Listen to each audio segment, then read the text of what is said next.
Okay. So in today's class, we look at some consequences of our understanding of the center of gravity of objects. Um, so we have now understood that the center of gravity of an object um, is a point in space, usually within the object, but I'll try to demonstrate that it need not always be within the object. An imaginary non-dimensional point, right? It can be imaginary, and therefore, I mean, it can be non-dimensional because it is imaginary, around which all the torques produced by all the mass elements cancel out to zero. So therefore, if a support is provided to the object at that point, a rigid support, then the object can be balanced around that point. Okay, so wherever you are doing any kind of an balancing act or lifting an object, right, then you are supporting the center of gravity of that object. Okay, so in a way, paradoxically, what happens is it seems like all the mass of the object seems to be acting through that point. Okay, and this center of gravity for some regular objects with uniform densities, okay, can then be predicted. So if you have a sphere, right, like that of the earth, the power came, then you can say like a sphere like this. Okay, then you can say that the center of gravity of this sphere will be at its geometric center. Okay, similarly, if you have a cube, yes, go ahead, ask your question. The voice is cutting. Your voice is cutting. My voice is cracking. Okay, uh, I don't know how to improve that because today is Bhavdada's day off. I'm just hoping that it will improve as we go along. I have minimized all the other applications in the background, so hopefully nothing else is taking up the space. Okay. Okay, so if it becomes too bad, then do please let me know. But I don't know what to do about it. So similarly, if you have a cuboid, right, like that, then the center of gravity will be at the intersection of the diagonals. I am getting a message now that the internet this thing is unstable. Oh well, what to do? Is somebody in the waiting room? No, there's nobody in the waiting room. So Bhavya is saying she's in the waiting room.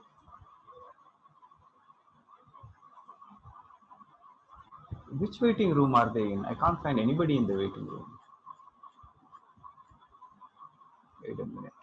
Let me just remove the waiting room constraint just for the time being. Okay. Could you just ask Kabir, Bhavya, and possibly Pratyush to try again? Okay, those who are on the chat. So for regular objects like this, it's fairly easy to predict where the center of mass is. But let's say if you take a pyramidal object like this,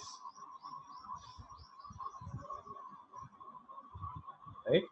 So for that kind of an object, naturally, the center of gravity will be somewhat closer to the base. And since this is three-dimensional, I don't know if it is coming out right. It won't be right at the top, but it will be closer to the bottom because the mass distribution is going to be more towards the base rather than towards the apex. Okay, so therefore, depending upon your object, the solid object, the center of mass of these objects can vary. All right. There is an experiment that we used to perform. We don't perform it so much anymore. Of finding out the center of gravity of an object which we call as a uniform lamina. Okay, I'll explain what that means. Maybe we can perform this experiment in 9th standard. But you take an cardboard or something like that, something that has some tiny thickness, like a cardboard.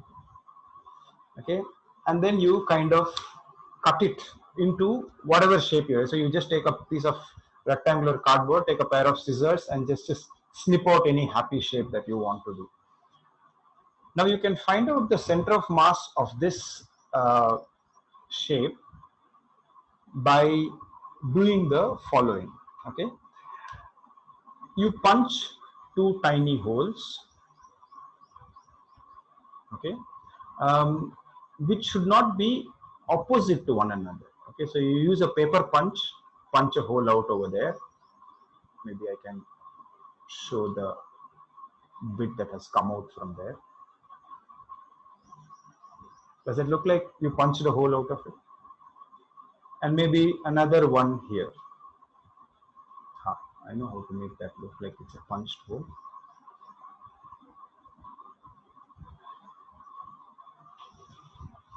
Okay, so you got two holes.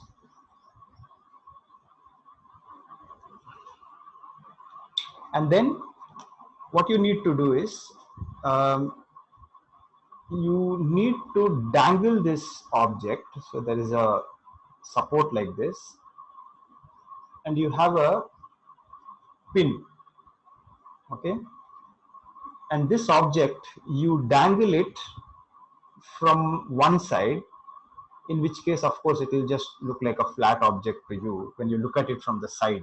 Are you getting this? Oh, Pratyush is having difficulty getting into the meeting.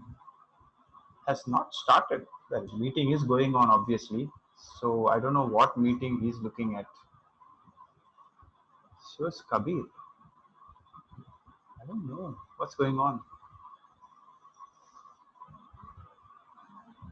They need to probably log out and log in again, because I don't know what's going on, why they are not able to join the meeting. So coming back to the class, so the uniform lamina is just a cardboard. Okay, a lamina is a technical term for a flat object. Okay, and we say uniform because it's uniform in its thickness and it's uniform in its density.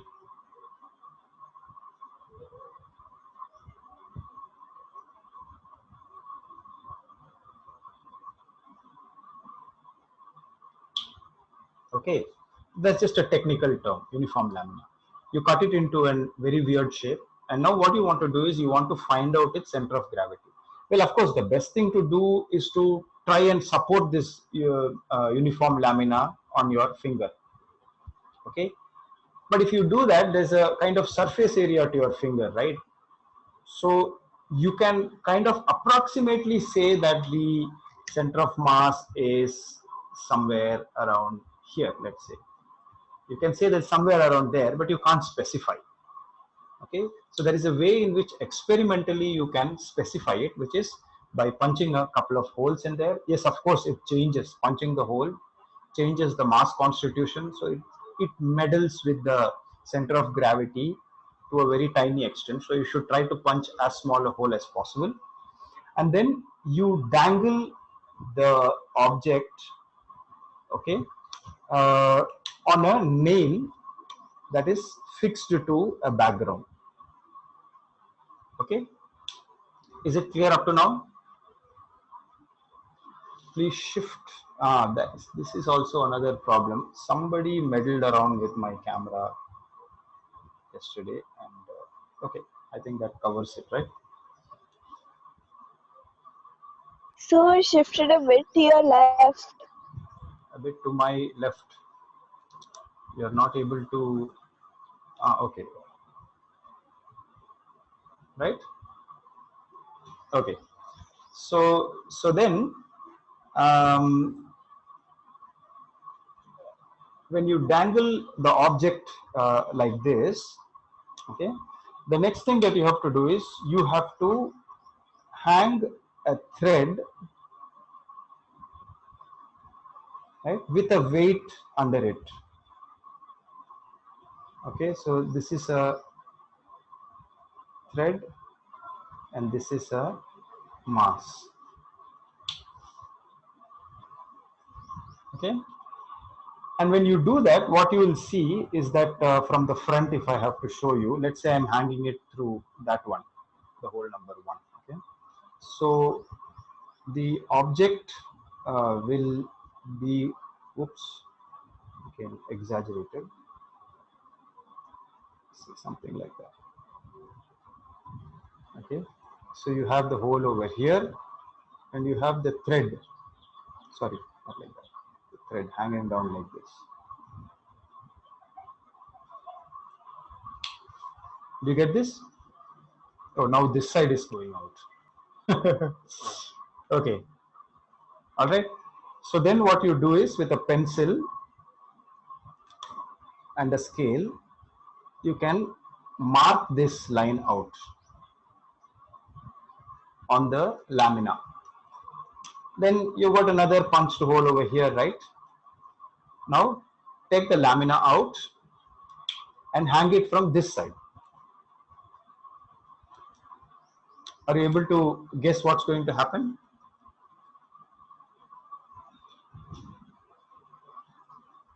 So could you explain this part again? Which part?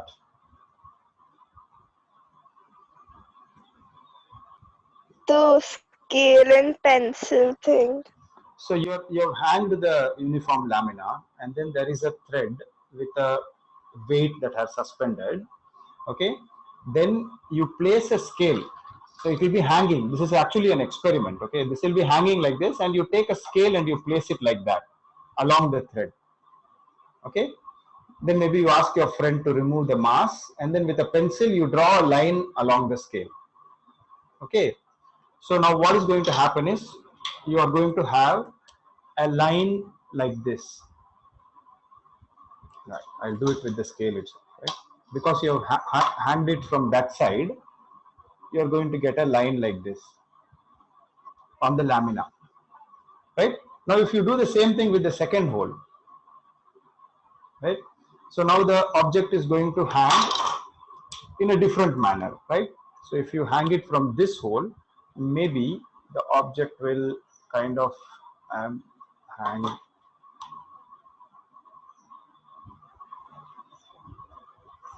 like this is the smaller end, so kind of like this. Oops. So this is the smaller hole, and this is the string and then the weight. You get it? So you hang it in two different ways, one from this hole and one from this hole, and again you do the same thing. Draw the dotted line. Okay, and the dotted line will then perhaps go like this.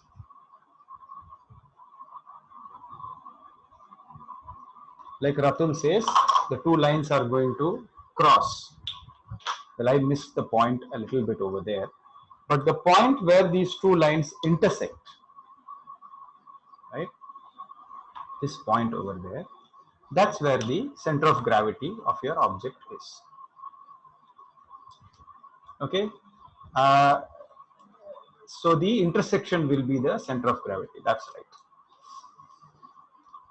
Where they meet is going to be the center of gravity. That's right, Yati.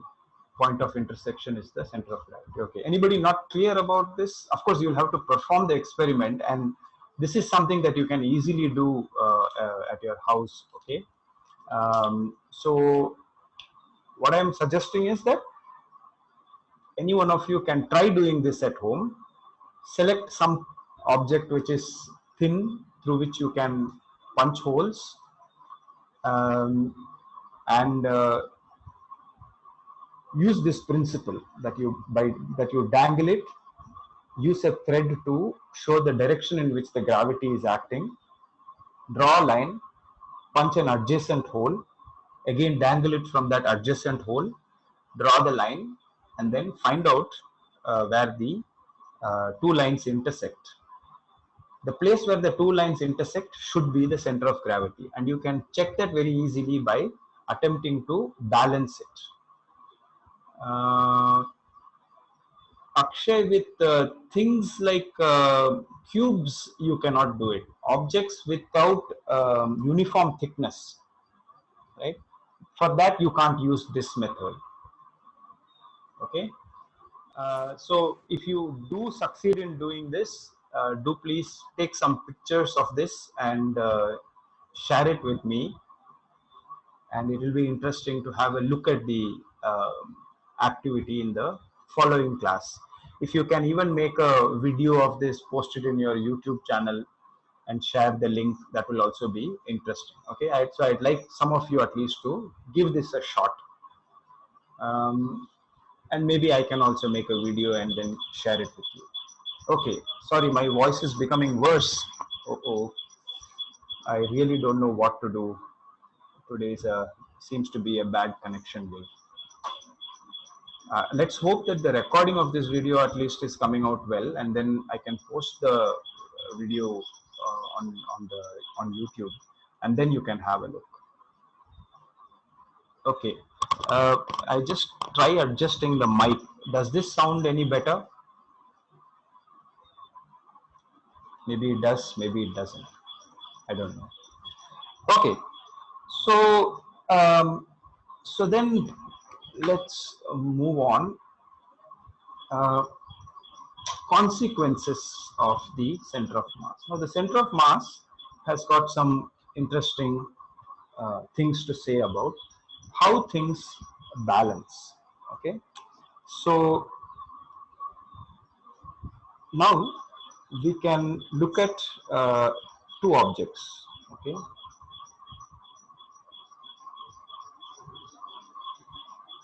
so this is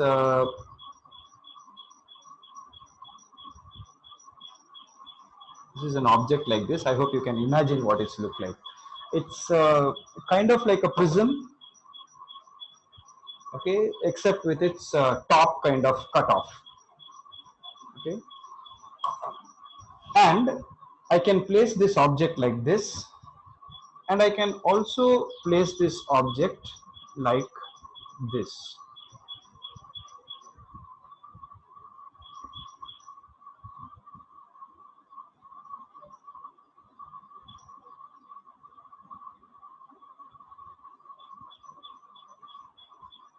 All right.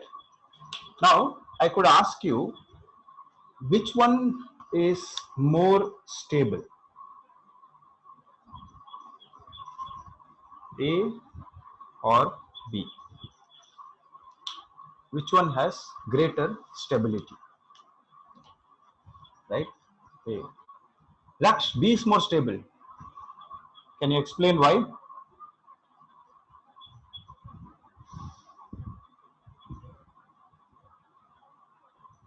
In the sense that if I give it a push, and if I give this a push, which is more likely to top over for a smaller force? Akshay says B, B is more likely to top over. Yeah, so in terms of stability, then you will say A is more stable. Yeah, sorry, I changed the question in between, so people responded. That's good. It indicates that you're listening to what I'm saying. But yeah, I mixed it thank up. you. Yeah, thank you, Navya. I mixed it up. Okay, fine, that's fine. So Navya says B is more likely to topple. Exactly. Now the question is, why is B more likely to topple? Okay, so we'll answer that question when we come back for the next session, because I'm running out of time now. So I'm going to go out and I'm going to restart the meeting immediately. So please join in as soon as you can. There's only 30 seconds left now. So I'll just stop.